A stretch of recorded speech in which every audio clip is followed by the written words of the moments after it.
going on, everybody? Happy Thursday. Welcome in another edition here of Mean Streets live on our FTN Network YouTube page. Chris Meaney hanging out with you. Always appreciate you guys taking the time to hang out with me as well.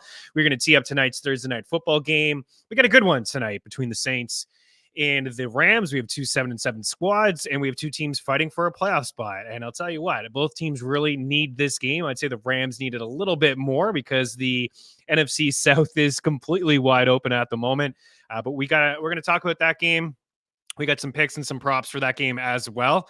And we'll take any starter sit questions that you guys have. Of course, week 16 tipping off tonight. Semifinal matchups across the board in fantasy football. We're going to continue as we always do on Thursdays with some starts and some sits. Of course, it's all about context. It's all about context here. I can tell you to sit this guy, but you may have to start this guy. And I'm in similar situations as you, like Javonte Williams.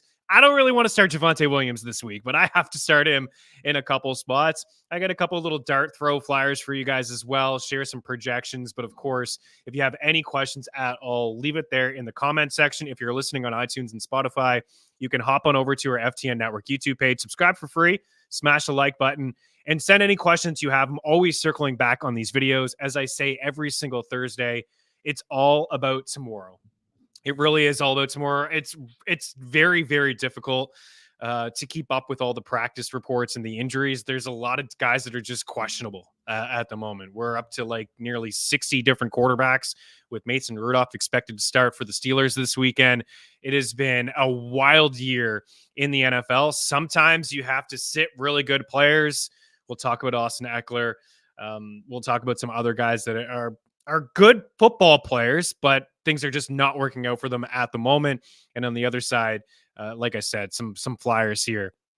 If you're not a YouTube guy, I totally understand, and you have a question, you can reach out on Twitter, on X, at Chris Meaney. If you're not a Twitter guy, and that I also totally understand, you can hit me up at meanstreetsftn@gmail.com, answering any questions. And speaking of that, for the hockey fans out there that haven't been checking out Dangle Betselli, where 'tis the season for giving.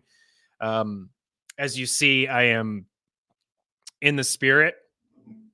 Cheers. We're rolling here on this Thursday. We also want to give away an NHL jersey over at Dangle Betselli. We're just giving. It's just a season for giving. And it's really just, I am asking for a couple things selfishly, but this is more just Eric Young and me. We wanted to give something away to you guys for all the support that you've given us on the show over the past little bit. And we really should have some Mean Streets giveaways too. Maybe in the new year, we'll do something. Actually, we'll say for sure we will. But all we're doing over at Dangle Betselli, quickly just kind of bring this up for you guys. And if you're not hanging out live on the YouTube page, shout out to George for making this for me. But subscribe to our FTN Network YouTube page, rate, review on iTunes or Spotify, wherever it is that you listen to your podcast. Send a screenshot over showing me that you've subscribed for free, on our YouTube page and wherever it is. Again, iTunes, Spotify. It takes 2 seconds. Like you can give me 1 star. I don't even really care. I would like the 5 stars, but I'm not greedy. I'll take a star.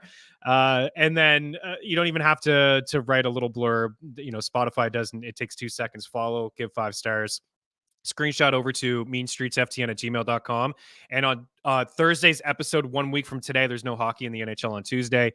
We will announce the winner. We'll give a jersey away of your choice, and we'll have some FTN betting packages to give as well. I'm going to continue to give picks for free on this show, but I do want to give a shout out to the basketball team, the college basketball team, all picks across all sports for free. Josh Gross and tennis. And I think we had a really good show on Monday. We were all over Kenneth Walker, and we were all over JSN and DeAndre Swift. We got those props pretty easily. We didn't have to sweat those out, the rushing attempts, and we'll get into running backs I like again today. So we don't want to spend too much time on things that went right. I like to spend more time on things that went wrong and try to evaluate the process there.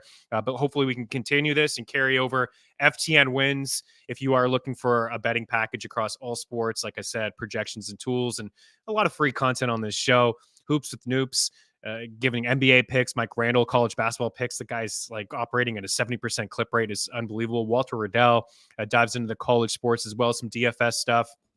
Pro versus Pro will be back very soon as the golf season really officially gets underway as we turn the calendar. But enough about all that. You're here for tonight's football game. Again, any questions, by all means, sup nerds. We love this. We love this, Julian. You fit right in. We are all sports nerds on Mean Streets multi-sport show. Welcome in, dude. And we just like to geek out. We just like to geek out, and we're trying to provide a distraction on this show, but we're also trying to give some winners and some picks and help people out with some fantasy advice. So I know it's week 16 and some people may be potentially out of their fantasy football playoffs. Hopefully that's not the case. If it is, let's get some winners here and have some fun watching this game tonight. And the DFS crew has you covered as well if you're looking for some DFS action. Mikey Boy G in the house. Hey, Chris. Merry Christmas to you. Right back at you. What do you think of Stafford over 0.5 rushing yards at plus 105? Wow. As part of a skinny parlay. The thing is, like, I don't mind it. He'll probably go -5. He says, yeah, you know what? I haven't looked at the game log. I know he's running to start the season, Matthew Stafford, but in a parlay, like, that's the one that could really screw you. I don't mind taking that as a single, double your money. You're not going to lay a lot of money on the line when it comes to Matthew Stafford. And these rushing props have seen, especially with somebody like Stafford who doesn't, really run. You get that knee. I'd wish they'd take that loss when a team knees. I saw it the other day with Russell Wilson. I think it was like two straight knees in a row, and I think I saw somebody get burned in fantasy. I think I saw that float up on the Twitter machine. The first few games for Stafford, pretty solid. 11, 17, 7, and 14. Nothing against the Eagles. Then 2, 8, and 9. And then the last 5 games is what you're alluding to, I think, with the negative. 1, 2, -2, -1, and 2 in there. It's a little bit risky. He certainly could do it. We know that he could do it. He's done it more than he hasn't. I think it's something that could really ruin that parlay, but you talk about a skinny parlay here. It's okay. I'd lean with yes, but I do think that the Rams are going to win this game. So it's possible, he could burn you at the end, but interesting way to start the show. Mikey Boy G. I like the out of box thinking. You guys are all super sharp. Brett Thunderstruck in the house. Good morning, Chris. Happy holidays to you and to yours and you as well. Daily Handle. Good afternoon means and everybody. Happy holidays means and everyone Thursday. You guys are all so nice. You're all cheery. Everybody's wishing each other happy holidays. I love it. Welcome in, Jordan Allen. We always appreciate your support. The holidays. Oh baby, what a weekend of sports. Yeah, it's the best, right? There's like 12 games in the ice. We got Thursday night football. We got the Saturday games. We got 3 games on Christmas. Tomorrow we'll be back and we'll break down the rest of the week, the Saturday games, the weekend games, picks against the spread, some props, some touchdown calls. And again, hopefully we carry over what I feel like has been a really strong go lately, up over 30 units in the over at ftmbets.com. So the more you talk about that, the more you sound like an a-hole. And also, it probably turns the other way. The house always wins, they say. But we'll start here and we'll see if we can get some dubs tonight. We got the Rams and the Saints. As I said, 2 teams playing some pretty decent football, right? They're both 7-7. We have the Rams, who I've been extremely impressed with where they're at offensively. They've won 4 of their last 5 games. A tough loss against the Ravens, and that was like a walk-off overtime loss, right? 37-31 in Baltimore. Matthew Stafford is cooking here on offense. He scored 23, 19 last week against Washington. Kind of struggled in that game to start, but he had a good second half and hit Cooper Kupp down the field to kind of get the Rams offense going. Stafford has 12 passing touchdowns over the last 4 games, and 2 of those games are against really tough opponents in Cleveland and Baltimore. The Browns check a lot of boxes, especially in DVOA defense for us over at ftmbets.com, ftnfantasy.com. If you just look at some of the numbers in terms of Cleveland, they've allowed the fewest passing yards, the fewest yards overall. Baltimore, second fewest yards. They're top 5 in terms of eliminating passing yards as well. Quarterback completion percentage against, number 1, Cleveland. The Saints defense really missing Marshawn Lattimore at the start of the season. This is part of the reason I really like the Saints to make the playoffs, is because of their defensive unit, top 10 in DVOA last year. They still got some dudes that can make some plays in the secondary and get after the quarterback. The run defense hasn't been as strong of late, but what Stafford did against the Browns and 279 and 3 passing touchdowns. And then the very next week going into Baltimore, a team that at the time had allowed fewer than 5 yards per attempt, and here to date 5.5 yards per attempt. 5.6, excuse me, and the fewest points overall per game at 16. I was extremely impressed with Stafford and company in that game. Went into Baltimore, 294 and 3 touchdowns. Kyron Williams, will get to him in a little bit. I think this is part of why this Rams offense, a big part actually, of why this Rams offense is looked good. They're inside the top 10 in pass DVOA, offensive DVOA. They're clicking. Had the cakewalk matchup against the Commanders last week. So Stafford's playing really good football. As for the New Orleans Saints, I think that Derek Carr probably had his best game as a Saint last week, and was without his best weapon in Chris Olave. He doesn't have the same type of weapons at his disposal as Matthew Stafford. He doesn't have an elite wide receiver in Cooper Kupp and up and coming, Puka Nacua. And Chris Olave is great, don't get me wrong, but Michael Thomas didn't offer a whole lot, not a lot of separation. Derek Carr last week, 3 passing touchdowns, which was the most he's had as a Saint. He didn't turn the ball over. 218 passing yards. You say, oh, it's not great, but he was very efficient chucking it around and spreading it around to a lot of different wide receivers and a lot of different playmakers. Maybe playmakers is a bit of a stretch, but he, like Kamara, Johnson, Shaheed, Perry, Bowden, Moreau, Graham, Kirkwood, Hill, Jamal Williams. All of those guys came away with catches. It's like 10 guys in a game that had a catch. His offense is very different than other offenses like maybe Miami, where 3 guys get catches. Philadelphia, 3 or 4 guys get catches. I think Carr did a pretty good job of spreading it around. 23 for 28. Mentioned the 3 touchdowns that he had in 218. So he is doing a good job of moving it around, which kind of is tough to find a prop that we like here. We'll give a little bit of love to Olave in a little bit, but I like where this Rams team is at. 4, 3.5. I kind of feel like maybe the Saints will cover this game and keep it as a field goal game, but I don't know if they can keep up offensively. And I like the Rams to score. The over 27 points, plus 155 to ask for 28 is quite a bit. You see the total here at 46. Some books have 45. 45. The over at BetMGM is minus 120. I think we see the over. I think we see some sort of like 24, 23 game, 27, 24 game. I know the Saints aren't scoring a lot of points, but I like that Olave's back here. Carr coming off one of his better games, spreading it around pretty good.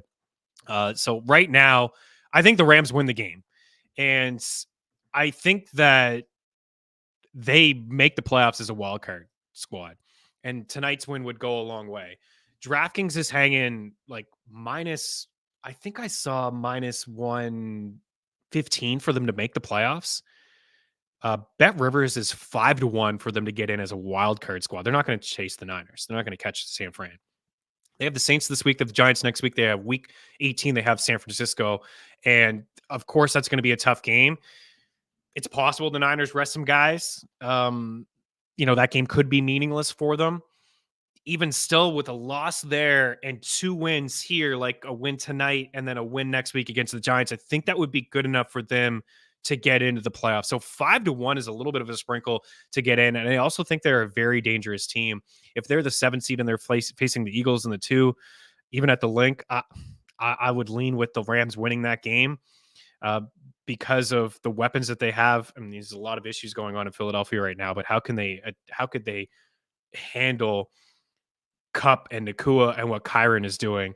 I even think that if they play Detroit as a 6-3 seed, that they could go in, and that would be a fun storyline for Stafford to face his old buddies in Detroit. I would like them to go in and win the football game as well. I like where this Rams team is at. This is an important game for the Saints.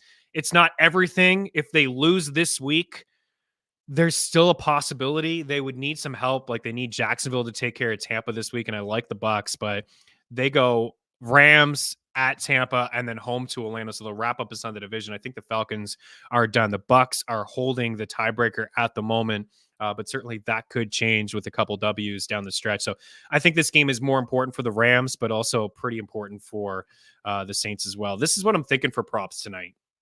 I mean, I like Cooper Kupp.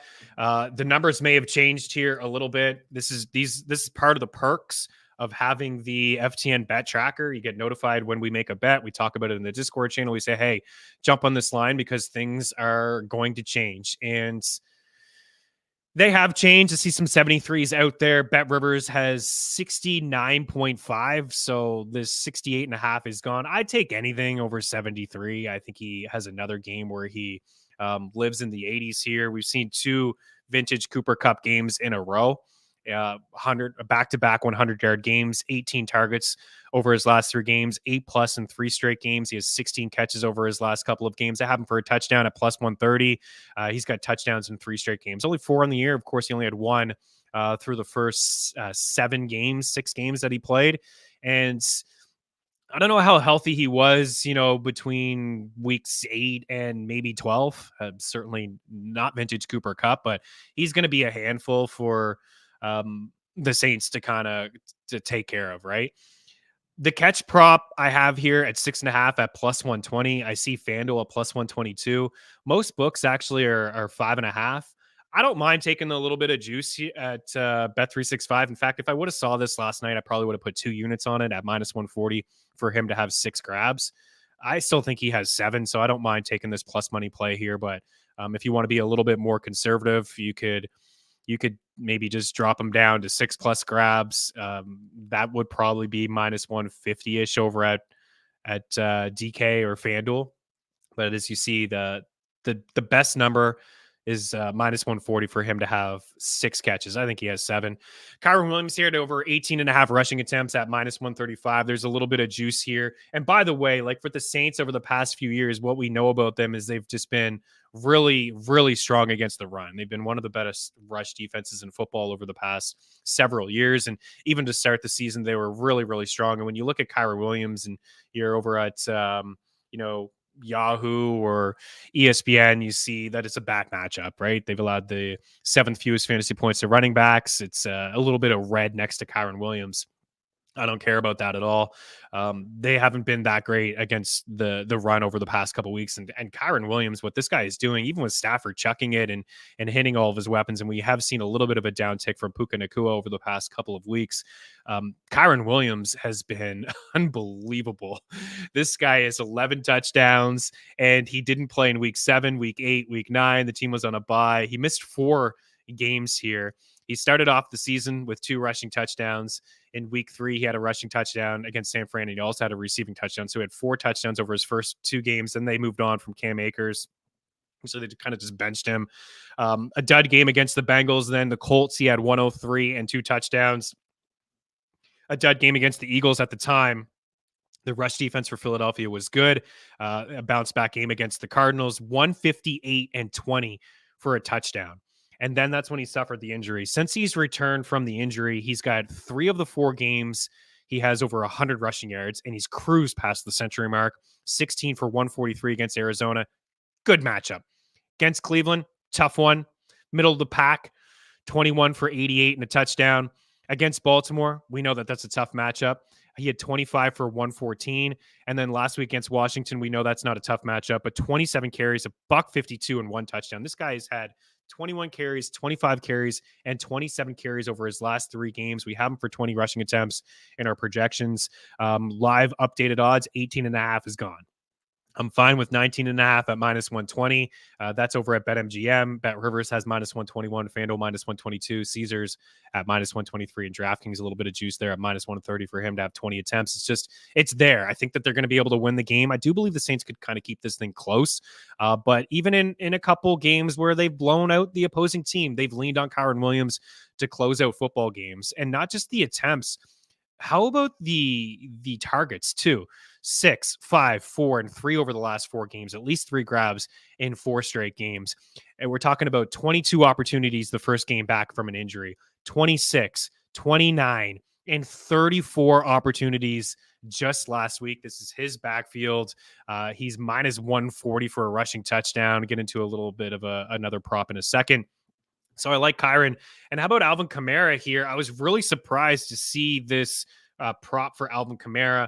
We know that certainly he's a player in the receiving yard game, and the rushing yards, I mean, they haven't really been there. But over the course of his career, mean, he opened up his NFL career with 3 straight seasons of 80 plus grabs, right? This is a dual threat running back, and he's still catching a lot of passes out of the backfield. I mean, he was suspended for the first 3 games, and he still has 68 catches on the season. He has at least 3 grabs in every single game of this season.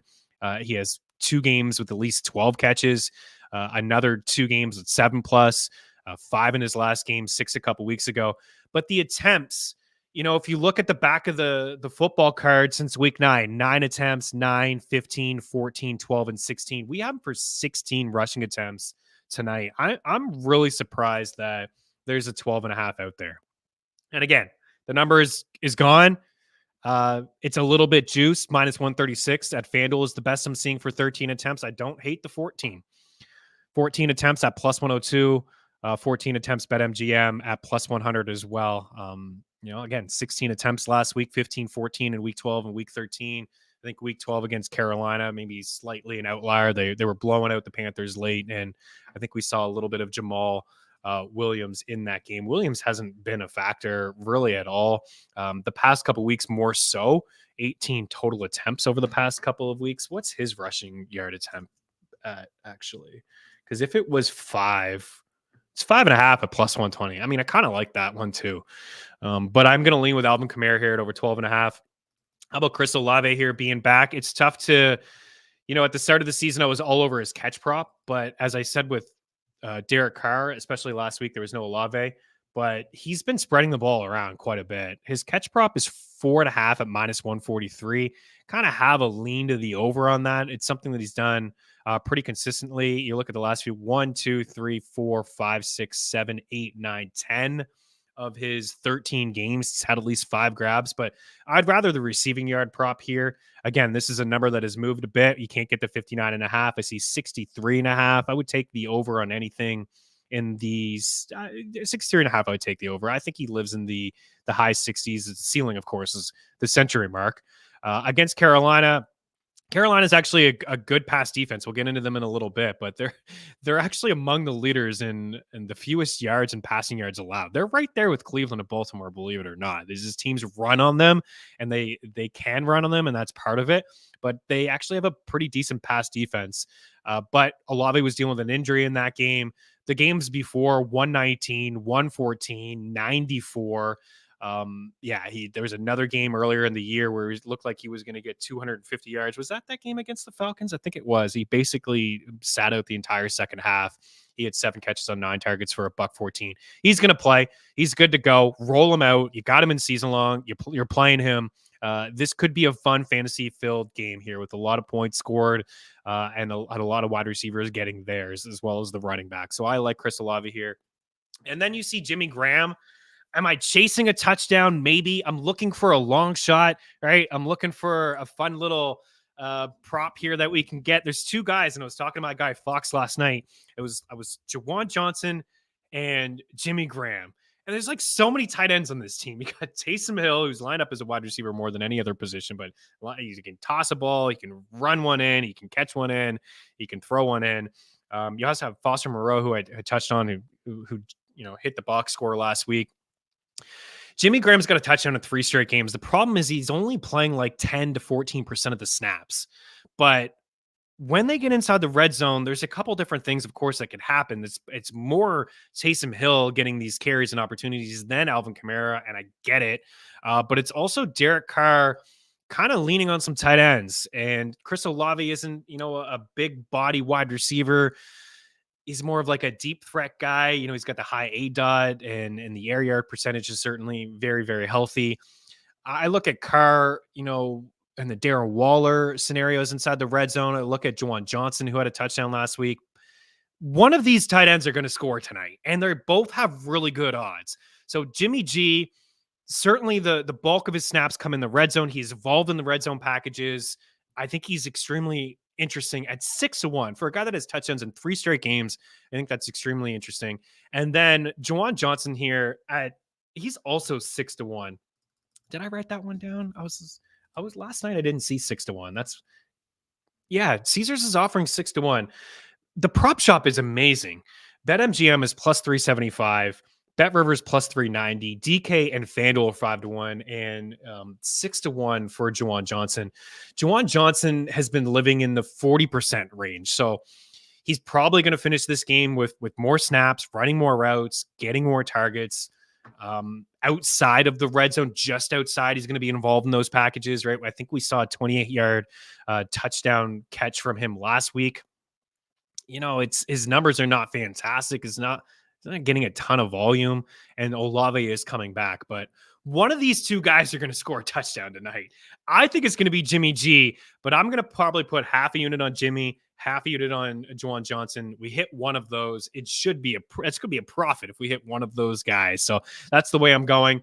I have this same game parlay for Kyron Williams, which doesn't seem all that exciting, but it's double your money. He has to score, which kind of seems like, why would I have all these?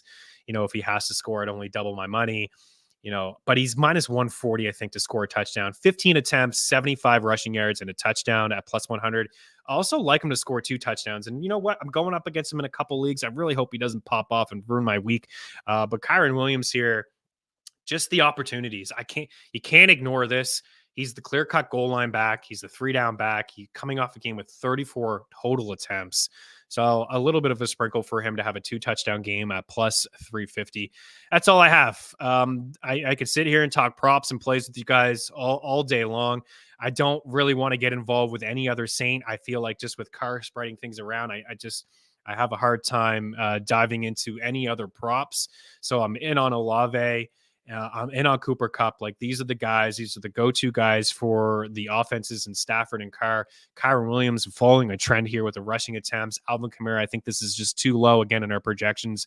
We have him for 16 attempts. And you know what? We've had a pretty good gauge of kind of nailing these game scripts. Last week with Swift and Walker, these guys had rushing attempt props around 12.5. We talked about Zamir White, his rushing attempt prop as well. That one we had to sweat out, but we did get it at over 14.5. So I think this will be another game with the stud wide receivers and the running backs there as well. Mike Omalon in the house. Oh, baby. Let's go. Love the get up. I don't think the NFC East teams want to head to NOLA in January. The Saints are heating up. They are playing good. They're playing at the right time, like good at the right time as well. Yeah, New Orleans is not an easy place to play. Yeah, I know you know that. We got Turbo Duran in the house. Let's go Saints. Rams are going down tonight. Who dat? We got some Saints crew in here. I think they keep this thing close. In my own pool, my own pick'em pool, I'm going to take Saints and the points at +4. I think the Rams win the game, though. I really like where they're at offensively. Should be a good one. I think it's going to be a good Thursday night football game. And, you may be onto something there, Omi, because New Orleans is a good place to play. If this defense can get back, on point, get Marshawn Lattimore back, that would be huge for them. Dallas is 3-4 on the road. They're a completely different team away from Dallas, and the splits they're not significant like Jared Goff, but over the course of Dak's career, he has been a much better quarterback at home, and Philly's certainly going through something as well. Maybe it's better for them to go play on the road football game there, but we'll see. We'll see what happens if it is New Orleans. It could potentially be Atlanta. Lamar or Derek Carr this week? Get off of it. Come off of it. We know it's Lamar. Even San Fran. I actually think that, this sidebar, and I know he's joking there, and Delia, it's going to be tough for the Saints, man. You know what? Lamar Jackson, you're starting him. You're starting Lamar Jackson. He's quarterback proof. It is a tough matchup against San Fran. But, Kyler's given San Fran some fits over the past couple of years. San Fran does struggle with, rushing quarterbacks, and it'll be interesting to see how that game plays out. I saw some footage on NFL Live. Credit to Dan Orlovsky, who was diving into some of the things that Kyler and San Fran or Arizona has done against San Fran, and you got to get Fred Warner moving, right? You got to get some motion. It's like a tight end and pull. The tight end comes in and blocks. You get some guys coming and pull out the right side. Maybe Lamar goes to the other side, follows some blockers. But I would be playing Lamar Jackson. This is the lowest I have him ranked. I just want to, I know Mike is joking here with you're not playing Derek Carr over Lamar Jackson. But our projections, I wanted to show because this is for the ranks for me, this is the lowest I have ranked Lamar Jackson probably the entire season, but I still have him as a top 5 quarterback, and I still like Brock Purdy as well. It's going to be a true test for Brock Purdy, but again, Stafford went in there and was able to have a really good game. It should be I think it's I think it's as close to a Super Bowl preview as we may get on Monday night. We have Lamar Jackson as quarterback 6 at 18 fantasy points. Brock Purdy at 7. Where do we have Derek Carr? We have Derek Carr outside the top 15. We have Derek Carr at 25 for 13.8 fantasy points. So, okay, we've got some Hill stuff here. Let's see. T. Hamilton in the house. Thoughts about Hill? I'm starting him over Kraft. Oh man, I don't think I would do this. I may be on an island here. I see Ratcliffe and I see our projections like Taysom Hill, a top 10 tight end every week. Jake Seeley, the same thing. I don't feel the same. I think he's probably safer than Kraft. We have him for 7.7 fantasy points in a half point setting. We have Kraft for 6.2. I've said this a couple times, Hamilton. I just don't, some people will say Derek for a Taysom Hill over, outside the top 5 because he can run one in. And certainly he could run one in, but I have a hard time playing him over a guy that's going to get like 6 or 7 targets. And I kind of feel like Kraft is going to get 6 or 7 targets. It's like for Taysom Hill, it seems like you're either going to get a 0 or you're going to get, 12 to 14. Like, look at some of these games: 0.4, 8, 2, 2, 2, 8, 14, 21, 18. Everybody's drinking the Kool-Aid. Let's go. Taysom Hill. I mean, over that span, he had 4 touchdowns. I think he even maybe had 5. I think he threw one in. But over the last couple of weeks, 7, 14, 0, and 1. I don't know, man. I don't like to take those kind of risks. I like a little bit of a floor. I'm sure he'll be a little bit more involved this week, but last week he was coming off the injury. I just don't see, like, our projections have him for, there must be, what do we got? We got him for 27 rushing yards on 5.4 attempts. We have him for 1.7 catches on 16.1 receiving yards. For Kraft, we have 32 receiving yards, 3.5 catches. It's very close. I like Kraft. I'm going to give him a little bit of love in a bit as a sneaky little start. I know it's Carolina. They've been good against tight ends. Over the last 3 games, he has 16 targets and 11 catches and quick 150-ish yards. He's got 2 touchdowns over his last 4. I would start Kraft.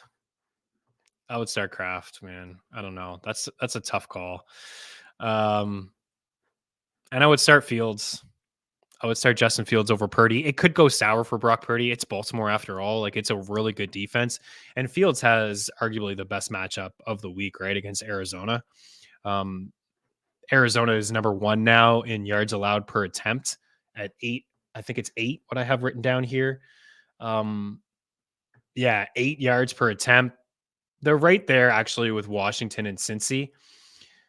They're second in points allowed. We have Fields for more fantasy points. I think the order here at quarterbacks, we have Hurts, Allen, Fields, Mahomes, Dak, Lamar, and Purdy. And then Tua, Kyler, Goff. Kyler, I don't know. It shouldn't be that high. Goff, Matthew Stafford, CJ Stroud. CJ Stroud's not going to play. That's going to be updated. I don't think. Have we heard any news in the past hour or so on CJ Stroud? I don't think. I'll have to double check on that one. That's where I'm at. McBride or Laporta, man, you guys got some good. I can't sit Laporta. How could you sit this guy? And I get it. I understand the question, Tyler. McBride's been really good as well. Coming off a hat trick, a hattie, Sam Laporta. I'm starting Sam Laporta without question. JP in the house. Mikey's got Carr at quarterback 1. He's got, man, I know you know this, but I'm going up against Omalon in an auction league, and man, you had me in stitches, Mike. Your fantasy squads are all the same. He's got Carr, he's got Olave, he's got Perry, he's got Taysom Hill, he's got Saints defense, he's got Saints kicker. They're all the same. It's it cracks me up, but maybe at the right time for you, Omi. I would go Laporta here. My rankings have Laporta. I'm sure our projections have Laporta. Yeah, we have wow, we actually have McBride and Laporta tied at 10.7 apiece. I get it, but I'm not sitting Sam Laporta. I'm not doing it. He's one of my favorites, a little bit of a soft spot for him as well. It's the red zone usage that he's involved in. Arizona, how many points Arizona going to score this week, right? Chicago's defense has been really, really good over the past several weeks. I think they're second in EPA. Over the last 10 weeks of the NFL season. Look at Laporte. I mean, he's got 9 touchdowns, 3 last week. He had a touchdown week 8. He had a 2-point conversion week 11. He had a 2-point conversion and a touchdown week 12. He had a touchdown week 13. Week 14, he was quiet and he played the Chicago Bears. So I am going to lean with Laporta there. I mean, it's a great situation to be in, Tyler, because there's a lot of people that are considering starting Taysom Hill or Kraft or Juwan Johnson. I think in a deeper league is interesting as well. Higgins or JSN? Mark Carr in the house. I would go with T Higgins here without Jamar Chase. JSN had the touchdown last week. I still think he's behind Tyler Lockett. I would not play Tyler Lockett. He's been very, very inconsistent and mostly bad in fantasy over the past couple weeks. I see JSN trending up. Definitely next year, JSN, I think, opening up the season as the number 2 in Seattle, and Lockett maybe on a new team. Sounds like Geno Smith is good to go, going to play. The matchup's fine against Tennessee. But I think, with Higgins has a shot to be the number 1 option for Jake Browning. 2 touchdowns last week. And also T. Higgins, I think the past couple weeks have been pretty good for him, right? Since he's returned to the lineup. What a beautiful touchdown he had. Wasn't that awesome? It was going to be picked. He came back to the ball, caught it, reached back. Beautiful score. 12 targets, 6 grabs, and over 130 receiving yards over the last 2 weeks and 2 touchdowns. I just, at this time of the season, I really want to play volume. I try not to overthink things, but I know that it's easy. I do the same thing myself. Like, I suppose if I was going up against an opponent who, I wouldn't dive too much into the projections that Sleeper or NFL or Yahoo, ESPN, whatever site you play on has. But if you feel like the team's going to pop off and score a lot of points, and I get shooting for upside, I totally understand that. But I think, maybe split the tie on offenses that are good.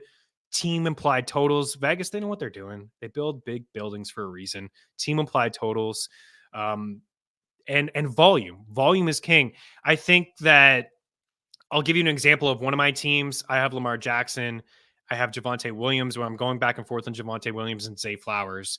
And I think I'm going up against an opponent that is projected for, I think, 12 to 15 more fantasy points than me. And I know Zay Flowers has been very inconsistent over the past few weeks. Didn't do anything last week. And this may go against what I'm talking about, where you have automatic touches and carries for Javonte Williams. What's the ceiling? Where I have Lamar, I'm interested in stacking. I mean, and I think that may split a tie for you as well. If you have a quarterback with a wide receiver, let's stack them up. Lamar tosses a couple touchdowns. You hope that one of them to Zay Flowers. You maximize your upside. I'm in on T. Higgins there. Even in a PPR league, I'm in on T. Higgins. And I think another way that you can split if you don't have our projections is you can just go to the prop shop, type in T. Higgins, look at some of the projections, his catch prop, his receiving yard prop, go to JSN, do the same thing, and you'll see that T. Higgins is expected to have a bigger day. Doesn't always work out that way, but I certainly like T. Higgins. I think T. Higgins is a top 15 wide receiver this week, and I have JSN as like a flex play. Nico Collins or Palmer? Really good question here from T. Hamilton, full point PPR. Nico Collins is he good to go? I know he's been very limited here. Still, okay, returned. He returned today. That's great news. Returned today. I would play Nico. I would play Nico Collins here. It's a tough spot against Cleveland. Is it it's Case Keenum? I think it's Case, right? I'm pretty sure. Yeah, he's likely, it's not official.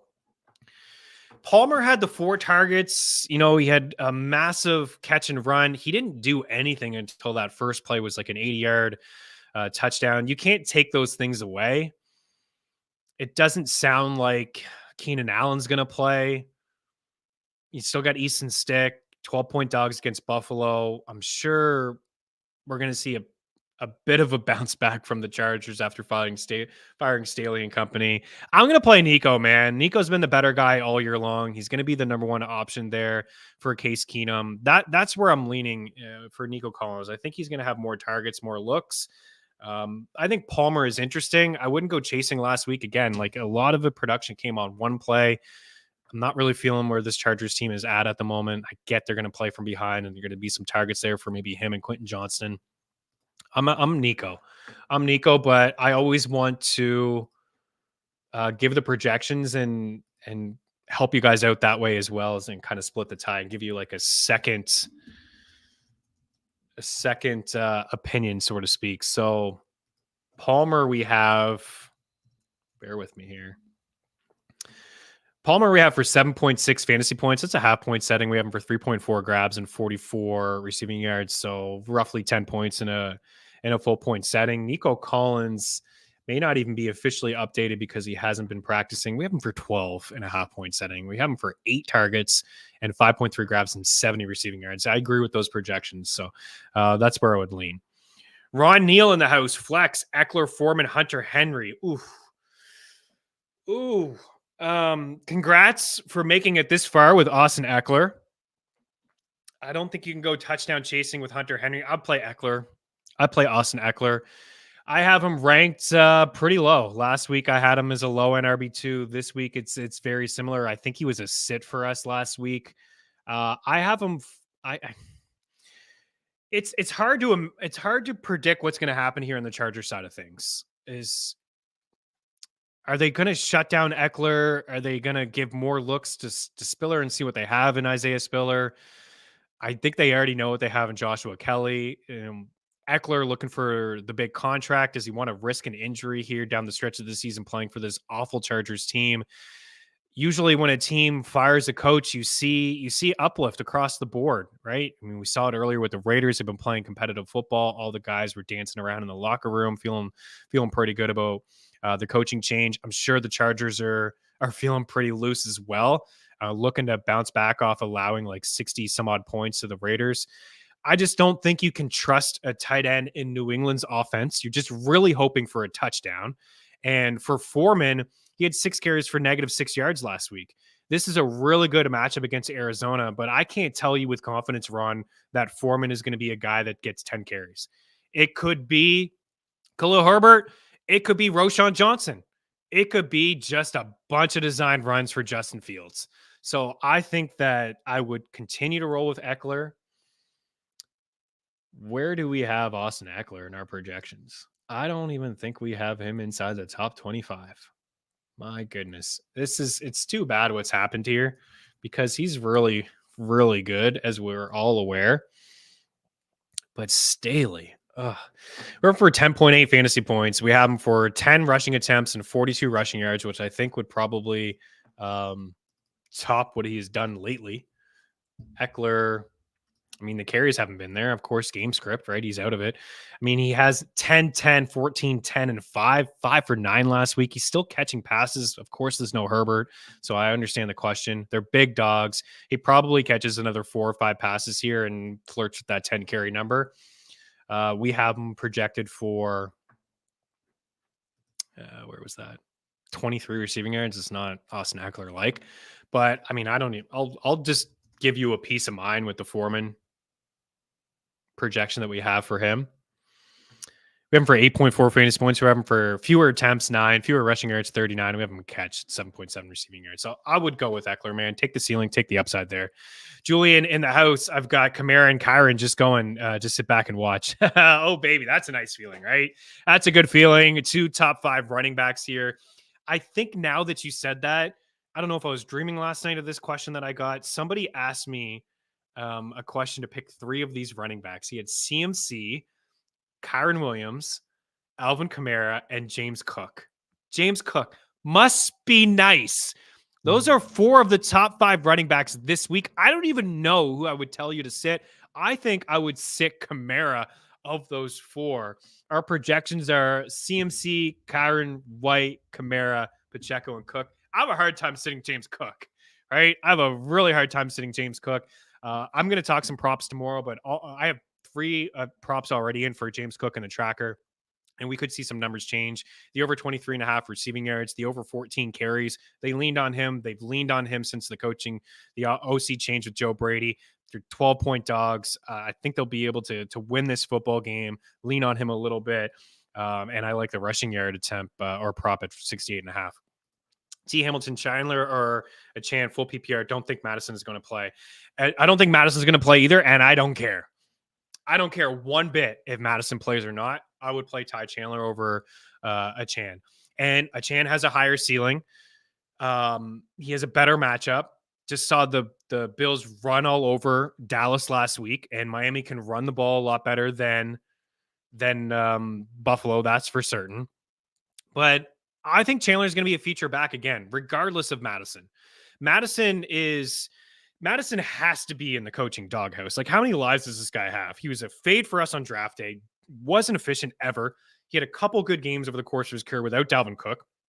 The offensive line is not great, which, is a downtick for Chandler. But Chandler, he's got more bursts. He's catching passes. He's been okay in the pass protection game. I think Madison has the edge there for him. But last week we saw him. He had a really good game. And I think this is going to be a fun game filled with a lot of fantasy points in a dome against Detroit. And I just can't ignore what I would say that this is part of like the ceiling versus floor conversation that we just had. Are you going up against a team that's going to score a lot of points? Do you feel like, you have to just shoot for a high ceiling play here? Or can you take a little bit of a floor play here? Over the last couple of weeks, even against the Raiders, 12 for 35, 3 grabs for 7. That's not fantastic, obviously, but I like the fact that he had 12 carries with Madison playing in that game. And then last week, 23 for 132, scored a rushing touchdown. He's got 2 rushing touchdowns. Does Madison have a rushing touchdown this year? I don't think he does. I think he's got a receiving touchdown. And then he has been a player in the game regardless of Madison. So he had 27 opportunities, 26 touches, and 150-ish yards roughly. Again, I'll go to the projections. This is where I think the projections may disagree with me. So I don't want to confuse you, but me personally, I would play Ty Chandler. I would take those touches, a fun game, fantasy game, like Nick Mullins last week, that he did some good things.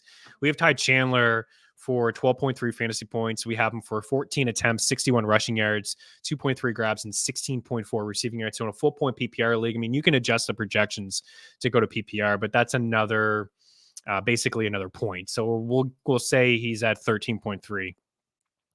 A Chan at 12.3. So very similar line. 9.7 attempts, 46 rushing yards, 3.3, and 26 receiving yards. I'm a little bit concerned. There's been a couple injuries. We've seen him leave games twice. Even last week, not super impressed. 9 for 32, 3 for 30. I mean, the ceiling is there. We've seen it firsthand. Like this guy bursted onto the scene with 7 touchdowns in his first 3 full games. Then he had a game where he touched the field a little bit and left.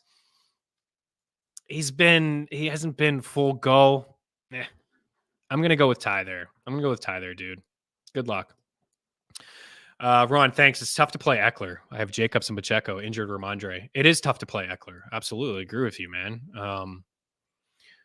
I got some starter sits here that I want to get into, but I'm going to continue to answer some of the questions here. But I wouldn't live with myself if I sat Austin Eckler for Deontay Foreman or Hunter Henry. I just couldn't do it. There's a couple ways this can play out. As I said, it could be checked out. It could be done, not want any touches. They could see what they have in Isaiah Spiller, or like, holy crap, Staley's gone. Let's play football. Let's go. And that's kind of where I'm leaning with Austin Eckler. Anyone start Tony Pollard or Breece Hall? I mean, come on. We're not starting Breece Hall. We can't start Breece Hall. Can we start Breece Hall? I'm good for you for making this far with Breece Hall as your running back. Nah. I think the matchup is good. I think that, they're favorites at home. They could maybe lean on the ground game a little bit in this game, but I've seen a little bit more Dalvin Cook on the field than I like seeing. I don't want to go game log chasing here, but Breece Hall, 8 points, 9, 15, 8, 7, 22, and 2 last week. The only thing saving Breece Hall's season is the fact that he's catching some passes. right? The last few weeks, 6, 4, 3, 5, 7, 6, 8. Last week, 1. He's got a couple receiving touchdowns. He's got 2 rushing touchdowns on the season, 5 total. No, I would start Tony Pollard, and I don't think it's particularly close for me. The matchup is fine. I get it. Pollard's been a fantasy bust. Absolutely. It's definitely one thing that we got right on this show. You can count on one hand how many times, not only this year, over the course of his career, he's had 20 plus carries.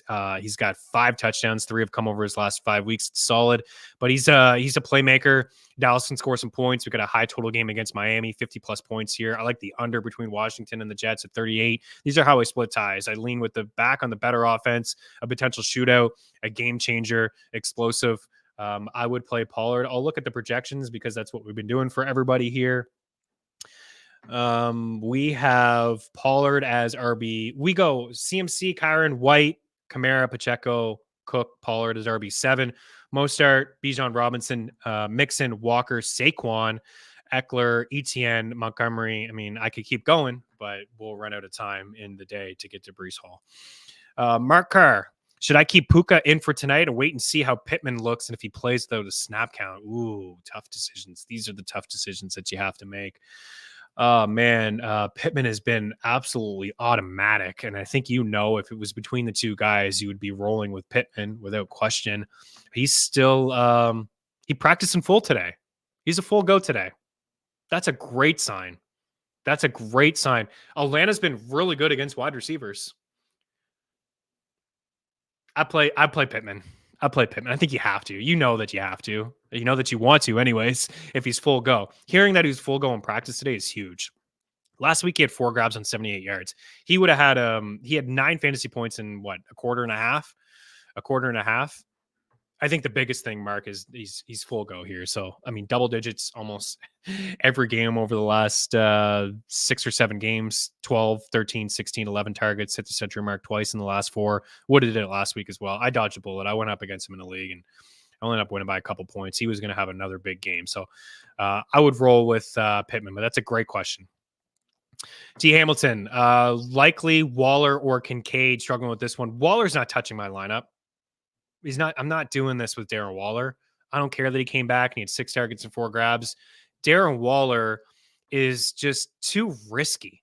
He's too risky. This guy has not been healthy over the past 3 years. It's another guy that we faded on draft day. I would like to tell you that if he played a full season, he'd have 100 grabs and the Giants would be much better on offense. If he plays the full game against the Eagles, who have struggled against tight ends and their pass defense has been awful, I get the question, Hamilton. I certainly do, but there's no chance I want to play a guy like that. I don't want to play guys that have been in and out of the lineup all year on bad offenses. So give me Isaiah Likely. Isaiah Likely has been, this guy's he's been great. Has he not? Filling in for Mark Andrews? Been fantastic. The last 2 weeks, 2 touchdowns. He's got 5 catches on 7 targets for 83 yards and a touchdown, 6 targets, 5 grabs, 70 yards and a touchdown. Against the Chargers, he had 6 for 4 and 40. We're not seeing anything from the wide receivers in Baltimore. OBJ, wouldn't start him. Just told you earlier, I think I'm only going to start Zay Flowers because I have Lamar in that league and I'm shooting for a high ceiling.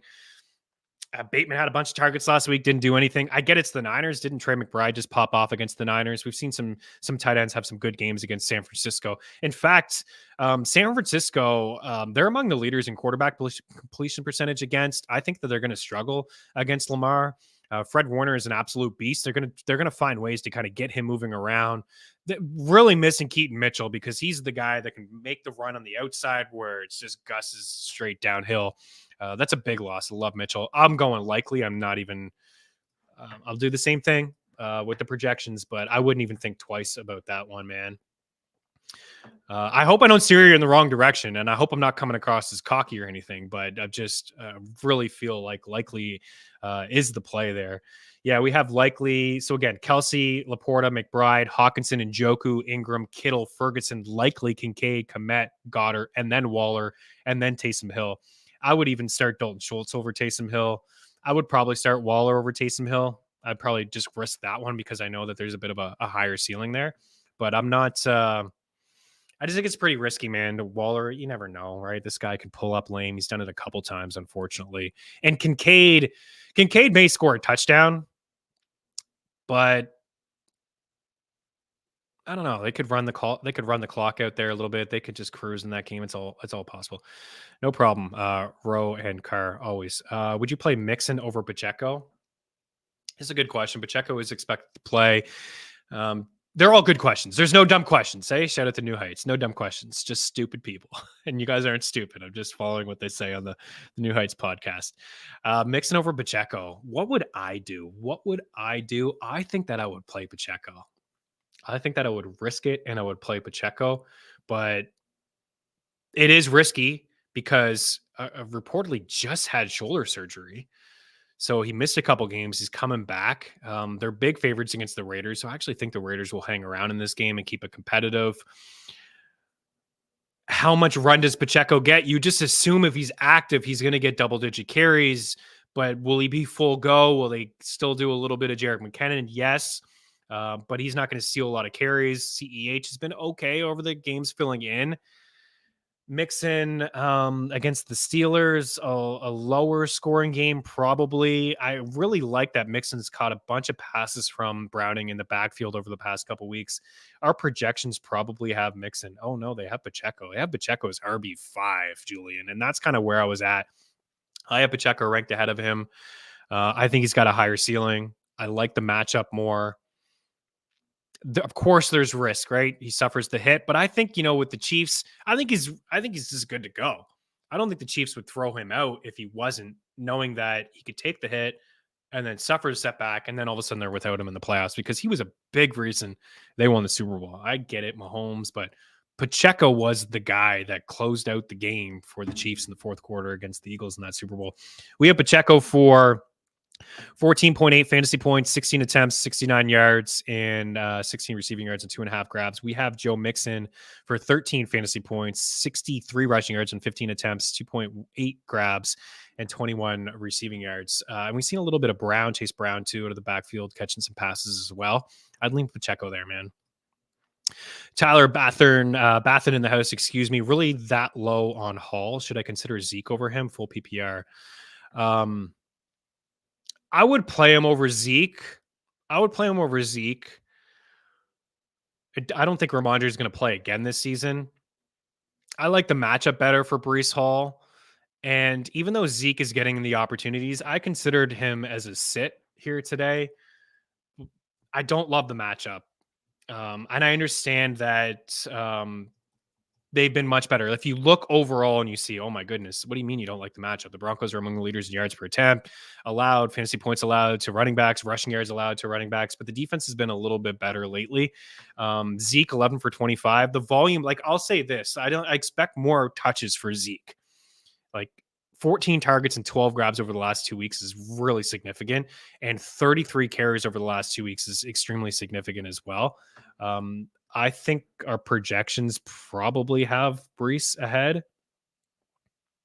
Yeah, we have Breece roughly RB20 and Chandler RB24, Chan RB25. We have, where's Zeke? Maybe he's higher than that. Oh yeah, we do have Zeke higher.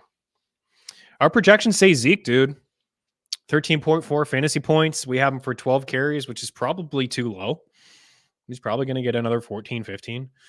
We have him for 3.4 catches and 27 receiving yards. We have Breece Hall for 9 attempts, 9 rushing attempts and 40 rushing yards and 4 grabs.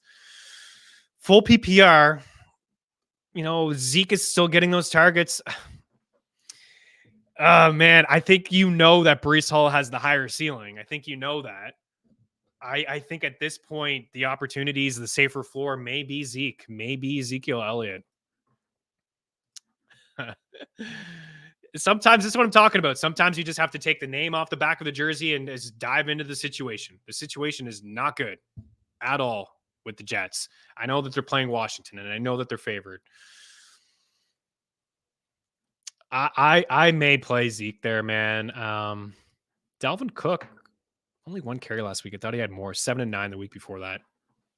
I think I'll play Zeke and go with the automatic touches. Know that he's going to be the goal line back. Know that he's going to catch a couple passes. I don't know for certain that it's going to be Brees Hall show. It's a tough call. It's a tough call. I'd lean the projections, man. Ratcliffe is super sharp. Bryce facing CMC, Amon Ra, AJ, and Rashad White. Rough week, Bryce. Thanks for coming out, man. Good luck next year. I'm just kidding, man. You can get this done. You can get this done. Are you kidding? You got this. Right? Little pep talk for the boys. What do you got here? RB options. Hubbard, Aaron Jones, Monty, and Kenneth. Flex Cooper. Need 2 RBs and a flex. Flex Cooper. What is that? What Cooper is that? Cup? You're flexing Cooper Cup? Or is that Amari Cooper? Let me know what you got going on there. I would play Montgomery. And I get Montgomery slowed down, and it does seem like it's the Jameer Gibbs show there. But I would play Montgomery, and I think I would play Kenneth Walker over Aaron Jones. The matchup is really good for Aaron Jones. It does sound like AJ Dillon is going to come back. Chuba Hubbard has gotten, as you're well aware, he's gotten 60 plus carries over the last 3 weeks. The matchup is also very good for him. These are some tough decisions to make. I think I would play Montgomery just because of the Detroit offense. And I know Minnesota's defense has been good and the rush defense has been good, but I still feel like there's an opportunity for him to score. Okay, Amari Cooper is in your flex against Houston. I may just roll with these backs. I know Cooper's got a lot of targets. The matchup is fine. I think there's certainly a high ceiling there for Amari Cooper. I like what I've seen from him with Joe Flacco. It's definitely been the Njoku show. This is a tough call. I want to go to the projections. For me, I think I would go Walker and Montgomery. Kenneth Walker just had his best success rate in terms of running the football last week. I think part of that was on the Philadelphia Eagles rush defense. I can't tackle anybody at the moment, but they went back to him being the workhorse back and catching some balls out of the backfield. Man, I'm tripping up. Okay, so I'm going to go to the projections. Let's go to the projections. We got Walker at 13.5 fantasy points. It's roughly RB10. CMC, Kyron, White, Kamara, Pacheco, Cook, Pollard, Mostert, Robinson, Mixon, Kenneth Walker, Saquon, Zeke, Etienne, Montgomery. So according to the projections, there's your answer right there. Walker and Montgomery, and that's kind of where I was leaning as well. After that, Henry, Taylor, Gibbs, Brees Hall, DeAndre Swift, Chuba Hubbard, and Aaron Jones side by side. I probably play Cooper, though. Probably shoot for the ceiling. Again, it's all about what you want to do, safety or shoot for that ceiling. The safety play would be Montgomery, Walker, and Hubbard. That's the safe play. That you're going to get touches across the board from those 3 guys. The ceiling is a little bit higher for Cooper Kupp. I know it's not the same, or Mari Cooper. I know it's the same Mari Cooper, but correct me if I'm wrong. I'm pretty sure this guy's been a target monster. And he's full go. He's on the practice report. Yeah, I mean, I'm playing Cooper in my flex spot. 22 targets, 11 grabs, and 100 and quick math, 86 yards over the last 2 games and a touchdown. I'd go that way. The Chuba Hubbard thing, I mean, you know that the ceiling is not super high, but it's really hard to ignore that kind of volume. Like, it's his backfield, right? Like, he is taking that backfield away from Miles Sanders. 25 carries, 23 carries, 22 carries, 87 plus rushing yards in 3 straight games. He's got 4 catches over the last couple. It's a game that I actually think they'll hang around against Green Bay. It's a team in the Packers that can't really stop the run. Aaron Jones is, this isn't the same Aaron Jones, right? This is a guy that has been in and out of the lineup all year. He's not getting the same kind of usage in the backfield as obviously when Aaron Rodgers was there. Now you have AJ Dillon coming back. Is it a timeshare? I think he's a risky play. I don't trust Aaron Jones. Cleveland or Eagles defense, Montgomery or Ty Chandler. So I would go with Montgomery as a tough one for me to say because I like Ty Chandler. I think he's going to be the feature back. He's probably going to have more touches than Montgomery. Both matchups are very difficult, but I'm going to lean with Montgomery there. And I'll probably play the Eagles defense. I have the Eagles defense ranked higher. I know that they've been bad and they can't tackle in the secondary. But it's DeVito. And, fun story. Get it. The agent. How about the pizza story with him? He told this pizza joint in Jersey, according to an article that I read, that DeVito would go to the pizza joint sign autographs for like 10K. Then they won the game, and he told the pizza joint 20K, doubled it. He said, nah. They said, nah, come on. We're going to 20K for DeVito. He said, no. And then he ended up going there for free. The Cleveland defense is definitely better. It's against Case Keenum. It's probably a safer play. I'll tell you, just a safer play. The Cleveland Browns. Just go ahead, play the Cleveland Browns. But I think that the Eagles should be able to get some sacks and Reddick, and they should be able to get some pressure on DeVito, and the offensive line is brutal. Is Brian Robinson ready to go? I don't think Brian Robinson is. I don't think he's going to play unless there's something that came down today where he returned to practice, limited practice, hamstring. I don't think I'd play him though. You can run in the Jets. I would play Singletary. And it's for a little bit there. It was back and forth. Dameon Pierce came back and got the backfield, but 26 attempts, 121 yards, 4 grabs, 49 yards. I would just go with Singletary. You just never know if there's some sort of setback here. What if Robinson suffers a setback? And Swift or Olave, half-point PPR? I'll go with Olave. I think the safer play is Swift, believe it or not. You can run in the Giants. Last week we talked about this on Monday. Deesh, I know you were here with the show, but we talked about them leaning on the ground game, and he had 18 attempts, which is the most he's had since week 9. I think the Eagles realize they need to run the football. I think they do, although they didn't in the fourth quarter when they should have. But 18 for 74, you certainly can run on the Giants. Everyone's talking about another Boston Scott game. He's a Giants killer. Maybe he scores a touchdown. If Swift scored a touchdown, he would have finished as a top 10 back. I'm really encouraged with the 18 attempts, lean on the ground game, 10-point favorites at home, 12-point favorites at home. I think he is the safer play, but I would go with the ceiling in Chris Olave, half-point PPR. I think that's where I'm at. Oh, my bad, Joshua. Did you ask an NHL question? I'll answer the NHL question. I'll shoot up here. But we do have the free article over at ftmbets.com. We have Dangle Bet Sally roll through all 12 games in the NHL with some picks. NHL thoughts real fast. Same game parlay. Toronto, Buffalo, or Vancouver, Dallas. I like both games here. I got Matthews for 2 points at plus 154. I got Nylander for 2 points at plus 140. I got John Tavares for 4 shots. I do have a same game parlay with Tuck and Tage, but I think the Vancouver Dallas game is very interesting as well. I got Duchesne for a point for 3 shots. I got that second line with Marchment, Duchesne, and Pavelski at plus 475 for a point, and then the top line with Pavelski, Rupe, Hintz, and Jason Robertson for a point at plus 210. But I think the Toronto and Buffalo game has potential to be maybe more goals scored. And Buffalo just gave up 9 the other day. The Leafs can't get a save, and they're scoring goals. So I think the same game parlay, if that's what you're asking, a little bit more appealing on the Toronto Buffalo side of things. But I definitely like both of those games for some goals. Okay. If you guys want to just bear with me, I was going to do this earlier, but I saw a lot of people here for some starter sit questions. I do this every Thursday. Chris is feeling Olave today, aka alive and well, aka take the overs. Olave, only still hanging out. Drive safe, dude. Big Olave game for you. I'd love to say that it's a big DeAndre Swift game as well, but can't say that with confidence. This is what I have for starter sit. Again, it's all about context, right?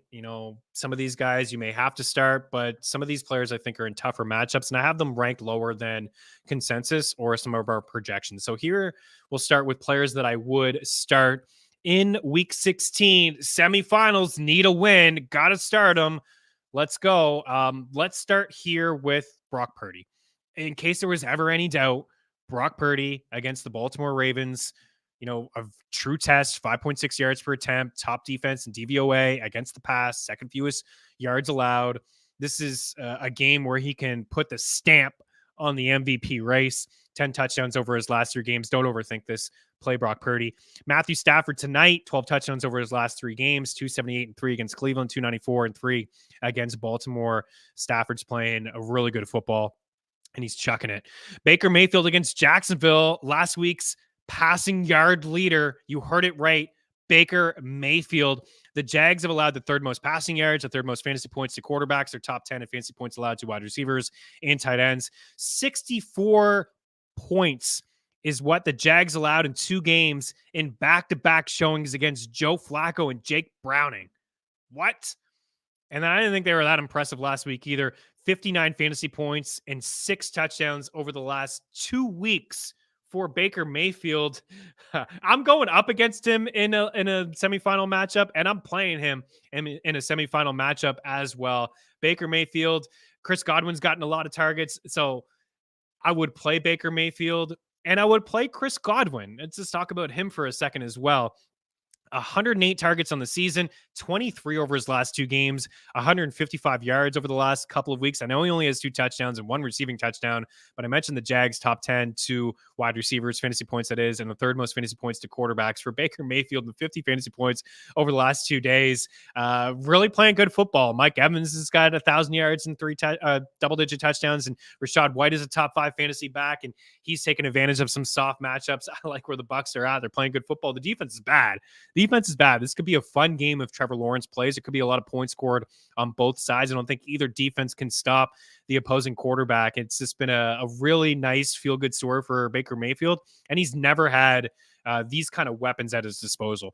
If you're looking for a dart throw quarterback play, super flex play only, how about Nick Mullins against Detroit last week? Over 300 passing yards and 2 touchdowns. The Lions defense, I'm not really buying what they're selling.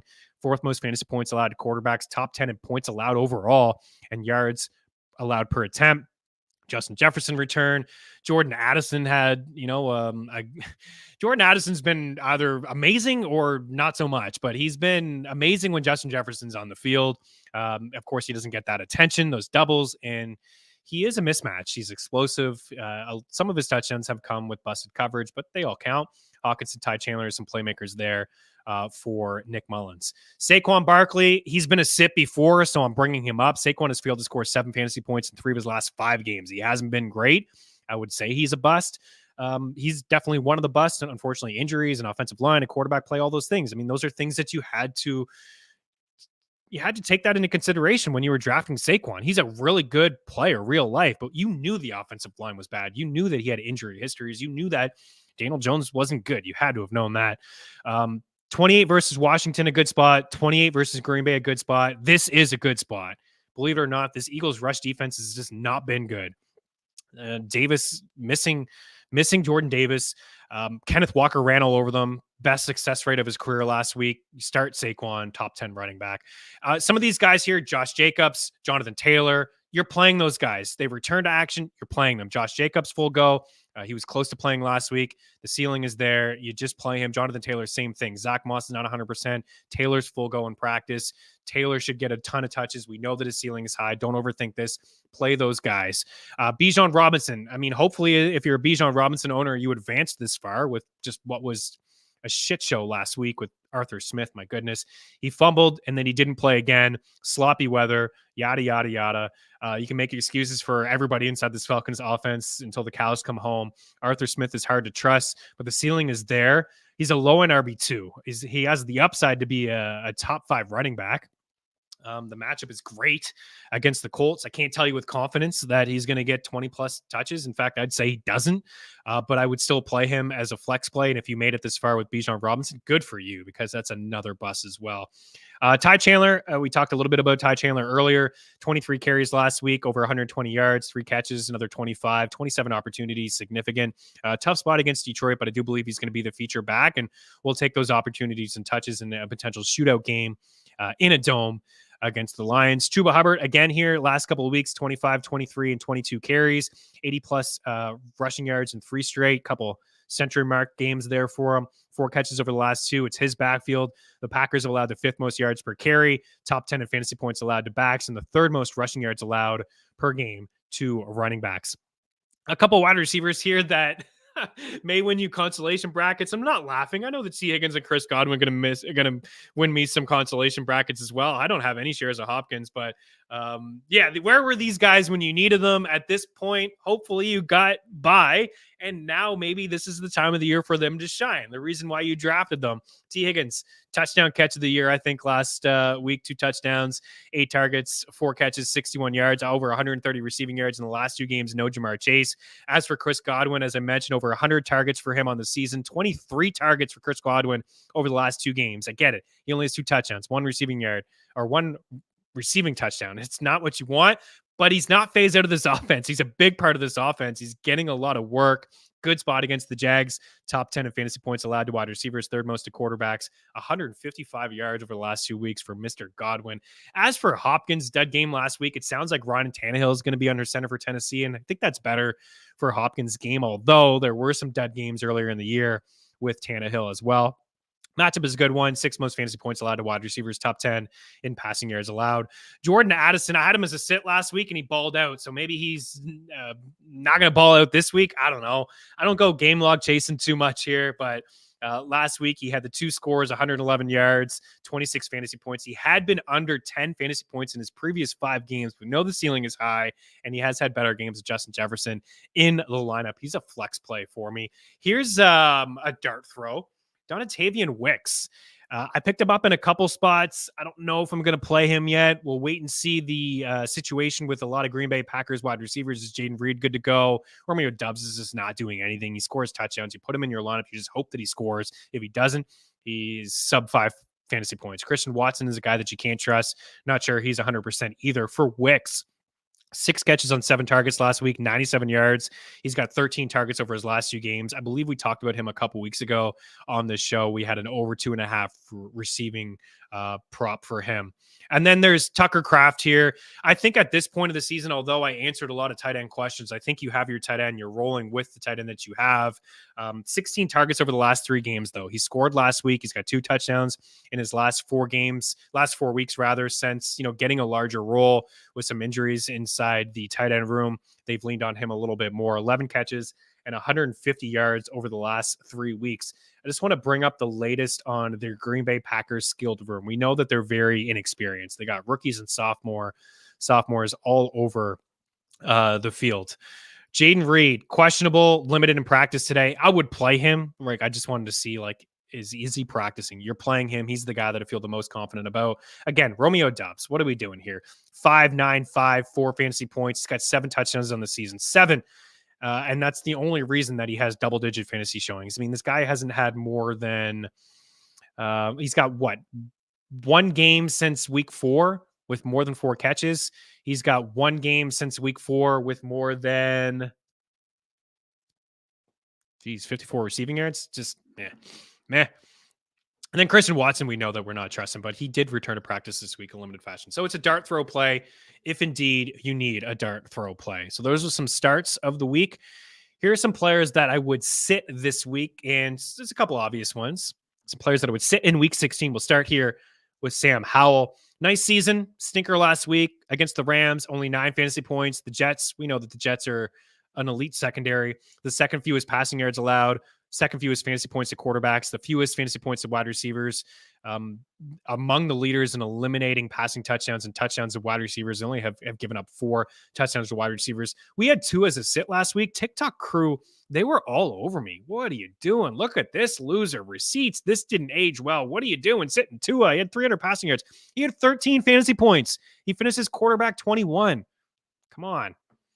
Sit Sam Howell. Jake Browning's been a start for us over the past couple of weeks. We've given him a lot of love. He deserves it all. I mean, he's among the leaders. I mean, over the last 4 weeks, the completion percentage above 70%, yards per attempt. The ADOT isn't high. 27, 25, and 19 fantasy points over the past couple of weeks. Had him as a start against the Vikings. 5 passing touchdowns and 2 rushing touchdowns over his last 3 games. No Jamar Chase on the road in Pittsburgh. Top 10 in quarterback completion percentage against. I think it's a bit of a letdown spot here. Again, it is all about context, but I would play Baker Mayfield over Jake Browning. Russell Wilson, we've given him some love over the past couple weeks as well. 17 plus fantasy points in 6 of his last 7 games, back home after a 3-game road trip. New England defense is playing well, though. They've been pretty good against quarterbacks. The 7th fewest fantasy points allowed to quarterbacks have been great on the ground game as well. Bill still has the ability to take away the opposing team's best player, and that is Courtland Sutton. And they can stop the run. That's why I have Javonte Williams here as a sit. New England, a league best 3.2 yards allowed per carry, the second fewest rushing yards allowed per game. Williams limited to 12 and 13 carries in 2 of his last 3 games. Seen a little bit more McLaughlin, seen a little bit more Samaje Perine. Third down situations for Samaje Perine. Can't even say with confidence that Javonte Williams is the goal line back inside this offense. So I am sitting Javonte Williams. I have Austin Eckler here as a sit. Now, we talked about Eckler as well earlier, those matchups that were given to me before, I'd leaned with Austin Eckler. I think that this is a very risky start. I have him as an RB2. The ceiling is high. As I mentioned, there are two ways that this can go. They can see what they have in Isaiah Spiller. Eckler could maybe sit out a little bit, not be full go, not suffering the injury that he's battled through this season, thinking about the future and the contract. 5 carries for 9 yards last week. Easton Stick under center, 12-point dogs. There's a lot of uncertainties with this play. Again, a low-end RB2. Our projections have him for roughly 10 points in a half-point setting. That's not very Austin Eckler-like. But again, it is all about context. Jerome Ford, I don't think that he's 100%, and he hasn't been running as much with Joe Flacco under center, so I also think that he's a bit of a risky play. Najee Harris here against Cincinnati, sub 10 fantasy points in 3 straight games in 4 of his last 5, 12 carries in each of his last 2, 0 targets last week. The Steelers' offense is just it's just pathetic. It is just downright pathetic. I don't know what else to say about it. Mason Rudolph may be the best of the 3 quarterbacks. I don't know, man. Like, I'm not playing Najee Harris. Jalen Warren had a little bit more run, got some more red zone touches last week and more red zone touches over the past couple weeks from him as well. Gus Edwards was a sit last week. He needed a touchdown to save his day. It really was the Keaton Mitchell show. When he went down, it was more Gus Edwards. The volume should be there.